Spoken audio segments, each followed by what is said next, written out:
अडानी को बचाने के लिए और मोदी को बचाने के लिए मोदी ट्रम्प के अकॉर्डिंग चल रहे हैं, क्योंकि ट्रम्प को पता है कि CIA के पास और इनके पास इनके बहुत सारे राज हैं। ट्रम्प ने कहा तुम मुझसे तेल नहीं खरीदोगे और ये झुक गए। ये इनकी रीढ़ की हड्डी टूटी हुई है, क्योंकि ये ऐसे षड्यंत्रों में रहे हैं कि अब इनको वो पोल खुलने का डर है। सर्वोच्च न्यायालय के सर्वोच्च न्यायाधीश को हम कहना चाहते हैं कि पूंजीपतियों की सेवा में और सत्ता की सेवा में जो लगे हुए हो, पैरासाइट और कॉकरोच तो तुम हो भाई, मोदी जी अमर होके आए हैं, CJI अमर होके आए हैं, या ये गुंडे बदमाश जो जॉम्बीज वो परमानेंट है। पूरे दिन में मोदी जी कहेंगे शवासन में 140 करोड़ भारतीय लेट जाएं और सांस रोक ले, और जब वो लाशें बन जाएंगी तब उनको हम दफना देंगे या जला देंगे। तो मोदी जी का तो यही एजेंडा लगता है कि ये लोग अनपढ़ सरकार में बैठे हैं, जिनकी डिग्रियों का कुछ पता नहीं है। उनके जो मंत्री हैं वो 7वीं फेल है, जो अभी देख रहे हैं बिहार में मंत्री बने हैं, या हमारे महामानव हैं, या हमारे और भी दूसरे लोग हैं जिनको ना कोई संस्कृति का पता है, ना लैंग्वेज का पता है, ना शिक्षा का पता है। तो वो ऐसे लोग शिक्षा को प्रसारित नहीं करेंगे, वो गलत तरीके से पेपर लीक करवा के उन करोड़ों लाखों बच्चों के भविष्य को चौपट करेंगे, जो इस देश की आन बान और शान बनकर, जो डॉक्टर बनकर, इंजीनियर बनकर, या टेक्नोक्रेट्स बनकर, या प्रोफेसर बनकर इस समाज को आगे बढ़ाने वाले थे, उन बच्चों को ये आत्महत्या करने को मजबूर कर रहे हैं। और जो आवारा जो गुंडे बदमाश और जो इन्होंने वो जॉम्बीज पैदा किए हैं, उन जॉम्बीज को ये टिकट देकर चुनाव जितवाकर मंत्री और मुख्यमंत्री बना देते हैं। राजस्थान के शिक्षा मंत्री कह रहे हैं कोई बड़ी बात नहीं है। बिल्कुल वो कहेंगे, उनके लिए बड़ी बात नहीं है। वो तो बिना किसी डिग्री के भी डॉक्टर बना के अपने बेटों को बिठा देंगे ना, या खरीद लाएंगे फॉरेन से डिग्री, या यहाँ पर भी खरीद के डिग्री है, या पेपर खरीद कर बच्चों को जो है जो लायक बच्चे हैं, जिनका हक है, उन बच्चों को साइड कर देंगे, और जो बच्चे पैसे वाले हैं, करोड़ों रुपए जो देकर डिग्रियां खरीद सकते हैं, वो ऐसे ही डॉक्टर बनेंगे, और फिर वो डॉक्टर बनकर किडनियां बेचेंगे। वो फिर गरीबों को जिंदा ही मार देंगे, लाशों के पैसे बनाएंगे। तो नीट पेपर लीक कोई एक बात नहीं है। नीट पेपर लीक एक वो टिप ऑफ द आइसबर्ग है। ये पूरा का पूरा सिस्टम सड़ चुका है। इस पूरे सिस्टम में किसी भी इंटेलिजेंट व्यक्ति के लिए, किसी भी मेहनती व्यक्ति के लिए, किसी भी होनहार बच्चे के लिए कोई जगह नहीं छोड़ी है इस सिस्टम ने। और इसने, प्लेटो ने कहा था कि जो देश, जो राष्ट्र अपनी इंटेलिजेंस का, अपने बुद्धिमान बच्चों का ख्याल नहीं रखेगा, उसका भविष्य बर्बाद हो जाएगा, वो देश बर्बाद हो जाएगा। आज वो बात सच होती लग रही है कि हमारे देश के जो होनहार बच्चे हैं वो आत्महत्या करने को मजबूर है। वो इनके अकॉर्डिंग तो पकौड़े बेच लेंगे वो, और पकौड़े बेचने के लिए तेल कह रहे हैं कि तेल मत बहाओ, तेल मत खरीदो। सनातन को और हिंदुत्व को बचाने की जरूरत है। देखिए, हिंदुत्व और सनातन से राजा भैया हैं, वो कह रहे हैं संविधान की धज्जियां। इनका जो एजेंडा है, वो एजेंडा केवल मुट्ठी भर पूंजीपतियों की सेवा करना, उनके गुलाम बनकर आम जनता के गले पे चाकू चलाना है। और जो हिंदू राष्ट्र की या ये जो हिंदू संस्कृति की या हिंदुत्व की बात कर रहे हैं, वो फेक है। क्योंकि हिंदुत्व या कोई भी धर्म किसी भी इंसान को इंसान समझता है, ये इंसान नहीं समझ रहे हैं। ये या तो वोट समझ रहे हैं, या इंसानों को केवल मेहनत का जो मजदूर वर्ग है, या जो इंटेलिजेंट बच्चे हैं, उनको केवल ये उनकी मेहनत का खून चूसने वाले, अपने लिए तिजोरियां भरने वाले लोग हैं, और दूसरों को ये जानवर से भी बदतर जीवन जीने को मजबूर कर रहे हैं। मोदी जी विदेश दौरे पर हैं, यहाँ से जाने से पहले उन्होंने कहा कि पेट्रोल का सोना मत खरीदिए, विदेश मत जाइए।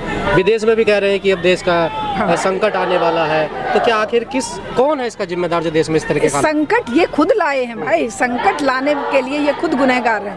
ये जब अपस्ट्रीम फाइल में नाम को देखकर, या अडानी को जेल से बचाने के लिए सब तरह के कॉम्प्रोमाइज करने को तैयार हो जाएंगे इजराइल और अमेरिका से, और जब तेल रूस से नहीं खरीदेंगे, जो 100 रुपए की चीज़ हमें 40 रुपए में दे रहे थे, और जो खुद ईरान जो है वो जो हमारा इंश्योरेंस का पैसा भी दे रहा था, जहाज का किराया भी दे रहा था, उस देश को इन्होंने कहा, ट्रम्प ने कहा तुम मुझसे तेल नहीं खरीदोगे, और ये झुक गए। ये इनकी रीढ़ की हड्डी टूटी हुई है, क्योंकि ये ऐसे षड्यंत्रों में रहे हैं कि अब इनको वो पोल खुलने का डर है। एक दो व्यक्तियों की अपनी इज्जत बचाने के लिए, जो कि है ही नहीं, अपने आप को बचाने के लिए इन्होंने पूरे देश को महंगाई की गर्त में झोंक दिया है। पूरे देश को जो है ऐसे कंगाली के हालात में ला दिया है। अरे ईरान के गैस का, अडानी को बचाने के लिए कॉम्प्रोमाइज कर, बिल्कुल अडानी को बचाने के लिए, और मोदी को बचाने के लिए मोदी ट्रम्प के अकॉर्डिंग चल रहे हैं, क्योंकि ट्रम्प को पता है कि CIA के पास और इनके पास इनके बहुत सारे राज हैं। तो वो राज वो तो ट्रम्प ने डिक्लेयर किया, ये हम नहीं कह रहे हैं। देश के CJI मुख्य न्यायाधीश कह रहे हैं कि ये जो बेरोजगार युवा है कॉकरोच है, पैरासाइट है, बताइए ये सिस्टम पे अटैक करते हैं। देखिए, अगर ये बेरोजगार युवा जो इन्होंने ही बनाए हैं, अगर वो सच के लिए कोई आवाज उठाते हैं तो वो पैरासाइट है। और जो तुम सच को दबाने के लिए, जो सच बोलने वालों को गुनहगार साबित करने के लिए कोर्ट में बैठे हो, जो तुम अपने झूठ को, अपने जो तुम गुनाह करते हो, अपने जो पूंजीपतियों की सेवा में और सत्ता की सेवा में जो लगे हुए हो, पैरासाइट और कॉकरोच तो तुम हो भाई। ये पूरे मुख्य माननीय न्यायाधीश को हम कहना चाहते हैं, सर्वोच्च न्यायालय के सर्वोच्च न्यायाधीश को हम कहना चाहते हैं कि पैरासाइट और कॉकरोच वो लोग होते हैं जो लोग दूसरे को खून चूसते हैं, और वो ये व्यवस्था चूस रही है। ये बेचारे युवा जो लगातार संघर्ष कर रहे हैं, जो सच के लिए पसीना बहा रहे हैं, ये चाहते हैं कि ये सच दबा दिया जाए, सच को सामने ना आने दिया जाए, और फिर जो थोड़ा बहुत बची हुई पत्रकारिता है या जो बचे हुए लड़के जो अपनी मेहनत से और अपनी कुर्बानियां देकर को भी ये चाहते हैं वो चुप भी लगा जाएं, लेकिन ऐसा होने नहीं देंगे। देश में हाहाकार मचा हुआ है, बेरोजगारी है, महंगाई है, देखिए पेट्रोल डीजल दूध पर पैसे बढ़ गए, मोदी जी कह रहे खाने वाला तेल मत खाइए। थोड़े दिन में मोदी जी कहेंगे शवासन में 140 करोड़ भारतीय लेट जाएं और सांस रोक ले, और जब वो लाशें बन जाएंगी तब उनको हम दफना देंगे या जला देंगे। तो मोदी जी का तो यही एजेंडा लगता है कि 140 करोड़ जनता को ना खाने लायक छोड़ो, ना ओढ़ने पहनने लायक छोड़ो, ना विदेश जाने लायक छोड़ो, इनको केवल अपने गुलाम में परिवर्तित कर लो, जिनके आगे टुकड़े फेंक दें 80 करोड़ जनता को जैसे अनाज दे रहे हैं, तब ये कहेंगे कि भाई ये लो हम तुम्हारे ऊपर एहसान कर रहे हैं क्योंकि हम तुम्हें दे रहे हैं। इन्हें ये नहीं पता, परीक्षा ले रहा है, देशभक्ति दिखाने का समय। इन्हें ये नहीं पता कि तुम्हें खिलाया जा रहा है, मेहनत कर जनता तुम्हें खिला रही है। तुम्हारे 8,500 करोड़ के हवाई जहाज में जब तुम बैठ के जाते हो अपने मित्रों के लिए वहाँ पर बिजनेस ढूंढने, तो वो पैसा उस नागरिक का होता है, टैक्स पेयर का होता है, इस जनता का होता है, उस मेहनत कश का होता है जो बेचारा सड़क पर पसीना बहाता होता है। तुम लोग जिस तरीके से देश को चूस रहे हो, तुम पैरासाइट हो और तुम इस देश को कंगाली के कगार पर ला दिए हो। तो इस बात के लिए जनता को एकजुट होना पड़ेगा और जनता को इस व्यवस्था को समझना पड़ेगा। देखिए, ये व्यवस्था अब अपने अंतिम दौर में है, क्योंकि कुछ भी स्थायी नहीं है इस प्रकृति में। विज्ञान का फॉर्मूला है कि everything is changing, each and every second हर चीज चेंज हो रही है। मैं भी चेंज हो रही हूँ, आप भी चेंज हो रहे हो, हर इंसान प्रकृति में। चेंज इज ओनली कांस्टेंट, केवल परिवर्तन ही सत्य है। तो परिवर्तन अगर सत्य है तो क्या इन्होंने ये सोच लिया है कि अमर होके आए हैं, मोदी जी अमर होके आए हैं, CJI अमर होके आए हैं, या ये गुंडे बदमाश जो डॉम्बीज जो डंडा हाथ में लेके गौरक्षा के नाम पर या दलितों पे या माइनॉरिटीज पर अटैक करते हैं, वो परमानेंट हालात बने हुए हैं देश में जो बनते जा रहे हैं, क्या जो बीजेपी को सपोर्ट कर रहे हैं वो भी इसके जिम्मेदार हैं कहीं ना कहीं? इसके लिए वो हर आदमी जिम्मेदार है, चुप लगा के बैठा है।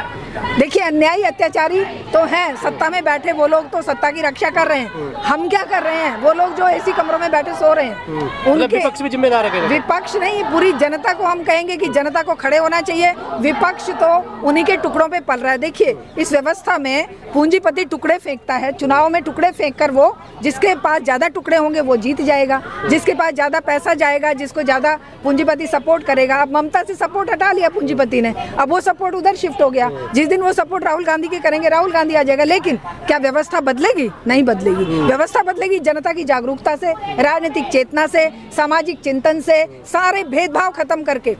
एक जो समस्या रोजगार की, दलित की भी वही है, स्वर्ण की भी वही है, हिंदू की भी वही है, मुसलमान की भी वही है। महंगाई की समस्या हिंदू की भी वही है, मुसलमान की भी वही है, सबकी है। सुरक्षा की समस्या भी सबकी है। लेकिन इन समस्याओं को दबाने के लिए, कुचलने के लिए, गुमराह करने के लिए हमारे दुश्मन आपस में ही कर दिए जाते हैं कि तेरा दुश्मन जो सवर्णों को कहेंगे दलित नौकरी ले गए, दलितों को कहेंगे स्वर्ण ले गए, हिंदुओं को कहेंगे मुसलमान ज्यादा बच्चे पैदा कर रहे हैं, मुसलमानों को कहेंगे ये हिंदू तुम्हें मार रहे हैं। तो ये जो इस व्यवस्था में जो पूंजी का राज्य है, उस पूंजी के राज्य को समझना और पूंजी के राज्य के खिलाफ जन आंदोलन खड़े करना, अपने हक के लिए लड़ना, जातियों के लिए नहीं, धर्मों के लिए नहीं, लड़ना पड़ेगा। समस्याओं के खिलाफ खड़ा होना पड़ेगा, पूरी मानवता के खिलाफ। अरे पर्यावरण प्रदूषित किया जा रहा है, किस तरह से लाखों पेड़ काटे जा रहे हैं, अंडमान निकोबार पर भी अटैक हो रहा है। तो ये जनता सांस ले पाएगी क्या?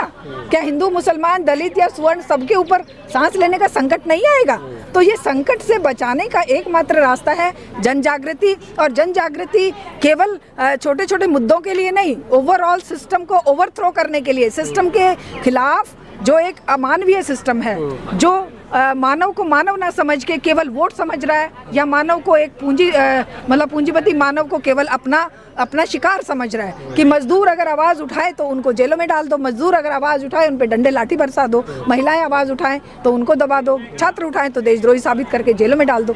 कब तक डालेंगे? जब तक जनता खड़ी नहीं हो जाती। जिस दिन जनता खड़ी हो गई, विश्व का इतिहास गवाह है, जहाँ जहाँ जनता ने आवाज़ बुलंद की है वहाँ वहाँ सिस्टम को झुकना पड़ा। क्या परिवर्तन के बिना, क्या जनता की जागृति के बिना ये राजतंत्र से लोकतंत्र आया था? क्या लोकतंत्र अपने आप अवतरित हो गया था? नहीं, जनता लाई थी, जनता ने मुद्दे उठाए, जनता ने कहा ये राजा और चर्च जो हम लोगों पर हावी हैं, ये भी तो चर्च कहता था ये राजा जो है भगवान का दूत है। जैसे हमारे ग्रंथों में भी कहा है कि राजा का हक, वो राजा का अधिकार है और जनता का कर्तव्य है कि राजा की सेवा करें। लेकिन जनता ने कहा नहीं, ये हम जैसे लोग हैं, ये हाथ आंख नाक कान, ये कोई भगवान के दूत नहीं है। वो जो नवजागरण काल का संदेश था, वो संदेश आज फिर से जनता के बीच में लेकर जाने की जरूरत है। ये मानवता के विरुद्ध आज जो व्यवस्था है, जो मुक्ति संभव तभी है जब जनता खुद अपने बेड़ियां तोड़कर एकजुट होकर, बेड़ियां ये जाति और धर्म की बेड़ियां हैं, इस व्यवस्था की बेड़ियां हैं, पूंजीवाद की बेड़ियां हैं। इन बेड़ियों को तोड़ने की ताकत केवल जनता में है, क्योंकि धन बल और जनबल दो ताकतें हैं। धन बल दिख रहा बड़ा है लेकिन है कुछ भी नहीं। जिस दिन जनबल खड़ा हो गया उस दिन कितने लोग हैं, गिनती के होंगे 1 करोड़ होंगे ना सारे धन्ना सेठ, लेकिन लोग कितने हैं? 140 करोड़। लेकिन वो 139 करोड़ लोगों को अपनी ताकत नहीं पता है। वो बेचारे माई बाप इन पूंजीपतियों को समझ रहे हैं, या मोदी जैसे या CGI जैसे या इन लोगों से उम्मीद कर रहे हैं कि ये हमारा कल्याण कर देंगे। नहीं करेंगे कल्याण, जनता को खुद उठना पड़ेगा, बेड़ियां खुद तोड़नी पड़ेंगी। चाहे वो संविधान निर्माता बाबा साहब अम्बेडकर रहे, चाहे नवजागरण काल के मनीषी रहे, क्या उनको थाली में सजाकर सुविधाएं मिली थी? क्या थाली में सजाकर उनको ये अधिकार मिले थे जिन अधिकारों के लिए सैकड़ों साल मजदूरों ने, हजारों साल बल्कि सैकड़ों भी नहीं, मजदूरों ने पसीना बहाया, लाठियां खाई, खून बहाया? वो अधिकार आज एक कलम की नोक से इन्होंने खत्म कर दिए। 44 कानूनों को 4 कोड में बदल कर अब मजदूरों को कह रहे हैं कि तुम 8,000 पे नौकरी करो, तुम्हें कोई छुट्टी या तुम्हारा कोई अधिकार नहीं है। तो ये जो चीजें हैं, इनको जनता के बीच में लेकर जाने की जरूरत है भाई। इनको केवल हम कुछ बुद्धिजीवियों के पास रहने से काम नहीं चलेगा। ये हर एक मजदूर, किसान, महिला, छात्र, युवा, नौजवान, घर में बैठी महिलाओं को भी ये बताने की जरूरत है कि बहनों जागो, खड़े हो, तुम्हारी बेटियां सुरक्षित नहीं है। इन आताताइयों और इन दरिंदों के आगे तुम्हें सीना तानकर सवाल खड़े करने पड़ेंगे, उठना पड़ेगा, क्योंकि तुम्हारी रक्षा पुलिस नहीं करेगी, तुम्हारी रक्षा ये व्यवस्था नहीं करेगी, CGI नहीं करेंगे, कोर्ट नहीं करेगा। क्योंकि अगर कोर्ट करता तो अंकिता भंडारी के गुनहगारों को या सेंगर, कुलदीप सेंगर जैसे लोगों को ये जमानत पे छोड़ने की जरूरत नहीं करते। ये कर रहे हैं और इसका विरोध हम सबको मिलकर करना पड़ेगा। चाहे हमारे बेटे हैं, चाहे हमारे भाई हैं, पति हैं, जो भी हैं, सबको मिलकर अपनी बहनों को, बेटियों को बचाना पड़ेगा, तभी संभव है। और सारी समस्याओं के लिए केवल जनता को लड़े बिना जनता की मुक्ति संभव नहीं है।